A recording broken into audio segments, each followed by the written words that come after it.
سيد عبد الله رئيس لجنة حكام بورسعيد، كنا عايزين نعرف استعدادات حكام بورسعيد لبدء مسابقة دوري الناشئين. بسم الله الرحمن الرحيم، كل سنة وانتم طيبين. اولا بنشكرك على مجهودك اللي انت عامله معانا ومع المنطقة وفي مجال كرة القدم بصفة خاصة وفي الرياضة بصفة عامة. وعايز اقول لحضراتكم ان احنا بدأنا استعدادنا للموسم الكروي للناشئين ببورسعيد بمعسكر، وجت فيه اللجنه الرئاسيه على راسها الكابتن عصام عبد الفتاح، الكابتن وجيه احمد، والكابتن ناصر عباس، والدكتور عزب حجاج، والكابتن ماجد رزق، وطبعا بقياده مسؤول لجنه الحكام الرئاسيه، مسؤول بقى عضو لجنه الحكام الرئاسيه الكابتن سيد مراد. وكان معسكر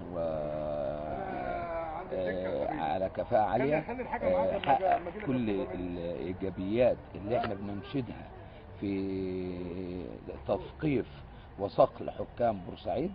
وبعد كده عملنا اختبارات اللياقه البدنيه علشان الحكام يخشوا على الموسم جاهزين. والحمد لله احنا اصبحنا كلنا دلوقتي في هبه الاستعداد، وبدانا الموسم المباريات الوديه، وشفنا مستوى الحكام ووقفنا على مستواهم، وعدلنا بعض السلبيات البسيطه اللي بتحصل، وده شيء طبيعي في مستوى التحكيم. شكرا.